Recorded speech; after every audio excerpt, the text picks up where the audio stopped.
Momento especial, aonde nós chegamos no ponto ápice do programa, no ponto mais alto, aonde estamos a refletir já nas áureas páginas do cânon sagrado, do livro da revelação divina. Papai do céu descortinou algo especial ao nosso coração e nós vamos, sem perder tempo, para a reflexão do dia, para que sejamos ministrados por Deus em nome de Jesus. Diretor, roda a vinheta e vamos para a reflexão do dia. Vamos lá.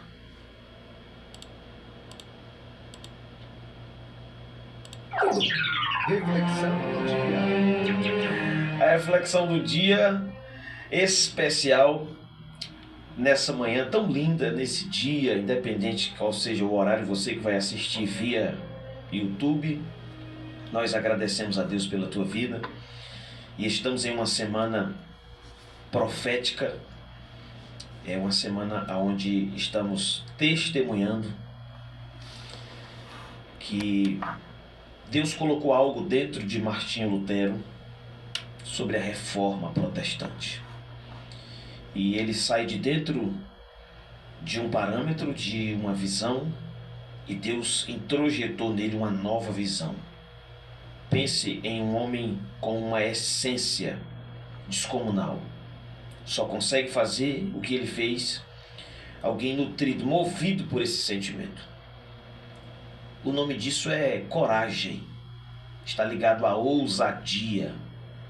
Não é fácil você transicionar algo do modelo tradicional para um modelo rebuscado, novo. Não é fácil quebrar uma cultura. Algo está estabelecido ali 20, 25 anos, 30 anos. Aí você chega e vai mudar o costume. É uma igreja, é uma instituição, é uma família, é uma empresa. E você vai quebrar paradigmas, quebrar estigmas, protocolos. E falando de mudanças precisam ser feitas, sem dúvida alguma.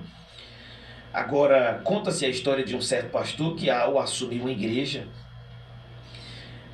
no púlpito da igreja tinha um jarro muito grande, com uma palmeira, e ele pediu para os irmãos tirar o vaso e colocar lá na porta do templo, lá do lado de fora. Os irmãos se entristeceram porque havia toda uma dinâmica para adquirir aquele utensílio e pararam de se congregar e houve todo um bochicho e a convenção foi comunicada e, para resumir a história, o pastor precisou ser transferido.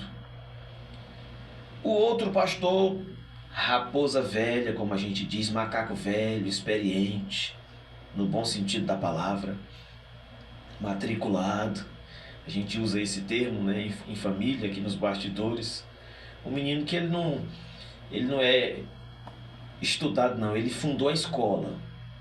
Ao assumir a igreja, ele tomou o pé da situação, tomou conhecimento, pediu para os irmãos coloquem o vaso lá onde vocês colocaram a primeira vez. E o vaso foi colocado lá próximo ao púlpito, e de fato era algo sem nexo, sem lógica. E aquele pastor recém-possado, que foi substituído para resolver a dinâmica, resolver a situação, o problema, chamou a esposa, depois de orar, sentiu algo, uma direção de Deus e disse: filha, todas as vezes que nós formos limpar a igreja, você vai afastar o vaso 5 centímetros, 3 centímetros, 4 centímetros. E lá se vai a irmã, culto de ensino, de doutrina, segunda, quarta, sexta, terça, passava o pano, ajeitava, varria 5 centímetros. Resumindo, ao final de 2 anos, o vaso já estava lá em uma lateral do templo, a igreja tinha dobrado de tamanho e todos estavam satisfeitos. Resumindo, mudanças precisam ser feitas, mas mudanças precisam ser feitas na hora certa. Mudanças abruptas, mudanças feitas de maneira precipitada, de maneira rápida, elas ferem pessoas, ferem princípios, ferem costumes. Então, por que estou falando isso aqui? Estou sentindo de compartilhar com os irmãos. A essência da palavra diz que há tempo para todas as coisas. Porém, existem mudanças que precisam ser tomadas de maneiras cirúrgicas.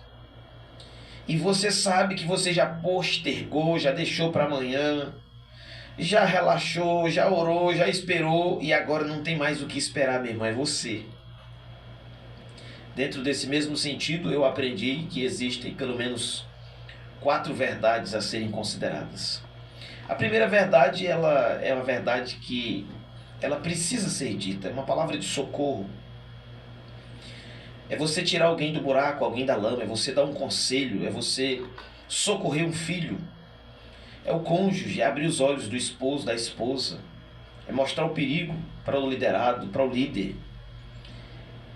Essa verdade, ela precisa ser dita. Agora, tem uma segunda verdade que ela não precisa ser dita.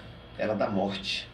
Você tem informações que, se você abrir o bico, como a gente diz, vai produzir contendas, porfias, discórdias aí, vai colocar filho contra pai, e etc, e vai fazer o que a Bíblia diz em Provérbios 6, do 16 ao 19, vai promover contenda entre irmãos, vai semear contenda entre ambos.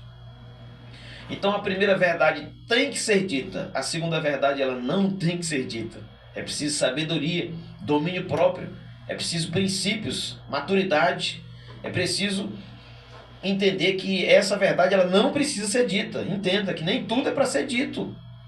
Quem fala demais dá bom dia a jumento, o adágio popular diz. O texto sagrado diz que até o tolo, quando se cala, ele passa por sábio, ele é tido como sábio. Então nem tudo é para estar conversando demais. É preciso entender o que escreve o sábio lá em Eclesiastes 3. Há tempo de falar, é a verdade que tem que ser dita. E há tempo de ficar calado, é a verdade que não tem que ser dita. É o tempo de silêncio. Tiago escreveu na sua missiva, capítulo 3, que é como uma pequena fagulha que incendeia um bosque. É o lemezinho do navio que norteia e faz a embarcação mudar de norte. É o GPS. É a palavra. Vamos à terceira verdade. A terceira verdade ela tem que ser dita pela pessoa certa. É o diretor, é o professor, é o coordenador, é o pastor. Se o pastor disser, não é o que falou, é quem falou. É a reputação, é o peso que tem por trás disso. Um irmão não tem a legitimidade, não tem a moral para falar para o outro. É o pai que vai falar, é a mãe, é o avô. Pegou a visão? Então tem verdade que tem que ser dita, sim, mas é pela pessoa certa. Um irmão não tem crédito com o outro irmão. Você lembra dos irmãos de José? Botaram ele no buraco. Agora, se alguém de um grau acima, aí sim, tem legitimidade, tem peso para falar. Então entenda que você até está falando, até a tua intenção é até boa. Mas eu quero que você esteja motivado com essa sabedoria do céu. Tem verdade que tem que ser dita, mas é pela pessoa certa. Eu não sou a pessoa indicada de falar. Você não é a pessoa indicada. Então a primeira verdade ela tem que ser dita pontualmente. A segunda verdade ela não tem que ser dita. A terceira verdade tem que ser dita pela pessoa certa. Eu quero que você reflita sobre esta sentença. Pense sobre isso. E dentro desse parâmetro de Martinho Lutero, 31 de outubro, a reforma. Transformai-vos pela renovação do entendimento. Porque o Senhor me ungiu para pregar o Evangelho das Boas Notícias. Eu amanheci com textos como esses que eu citei na minha mente. Agora, Deus está falando comigo, pano de fundo, já desde o sábado, passando pelo domingo, a reflexão de ontem, segunda-feira, a de hoje, terça, 31. Esse sagrado texto tem nos 3 evangelhos, mas eu gostei desse de Lucas 9. A palavra facultativa de Jesus no 23, se alguém quiser, pague o preço da renúncia, esteja inserido nesse contexto de falar, de ficar calado, de falar na hora certa, de ser a pessoa certa. E o texto âmago do momento. Mundo capitalista, o que adianta ganhar tudo e perder a alma? O que adianta ganhar o financeiro e perder o principal? O nome escrito no livro da vida. O que você ganhou até hoje? Então há um convite da parte do céu para abrirmos o nosso subconsciente. Já que estamos falando de reforma, de Martinho Lutero, eu falo aqui sobre a oração, termino falando sobre a oração e fecho a Bíblia. Você lembra quando Jesus deixou? Mateus 9, se não me falha a memória. Mateus 6, do 9 ao 13. É a tão conhecida oração do Pai Nosso. Ali o Senhor reconhece que ele precisa estar subalterno. Pai Nosso que estás nos céus. O princípio da oração, mente reformada, é mente que entende o que é submissão. Existe uma autoridade que Deus colocou sobre você. E você às vezes quer estar acima da autoridade. Não, você precisa estar abaixo. É uma cadeia.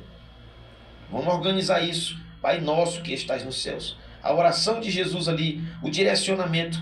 Vocês devem orar assim ali, uma sugestão, um conselho, uma mentoria de Jesus. E Ele nos entrega isso de bandeja. E saindo um pouco desse foco e continuando falando da reforma e falando de oração, lembra da oração de Ana? Veio Samuel, a oração ela toca o sobrenatural. Lembra de Jonas que estava no fundo do mar, na barriga do grande peixe, no inferno. Ele fez aquela oração. Lembra da oração de Sansão? Que quando, por ocasião da sua morte, ele matou mais homens do que durante toda a sua vida? Foi uma oração respondida. Lembra da oração de Abraão, no contexto de Sodoma e Gomorra? Lembra da oração que Jesus fez no pior momento da sua vida? Pai, se possível, passa de mim esse cálice. Em detrimento de qual seja a situação, reforme a sua mente, deixe de falar demais e vá falar com Deus em oração. Reforme o pensamento sobre essa verdade que tem que ser dita. E se você não tem mais palavras, o Senhor traduz os nossos gemidos. Eu te abençoo com essa palavra. Eu quero que você seja movido, nutrido. Em nome de Jesus, o Senhor abre o nosso entendimento acerca da oração. Grandes homens de Deus oraram. Elias orou e não choveu por 3 anos e 6 meses. Depois ele orou e choveu de novo. A oração de um justo pode muito em seus efeitos. A oração da fé, ela salvará o doente. A oração tem esse peso de glória, de graça e de virtudes diante de Deus para vencermos as vicissitudes. Eu te abençoo com toda sorte de bênçãos. Não deixe de interagir, não deixe de deixar o seu joinha, não deixe de compartilhar esse vídeo, não deixe de se inscrever nesse canal. E que Deus te abençoe em nome de Jesus.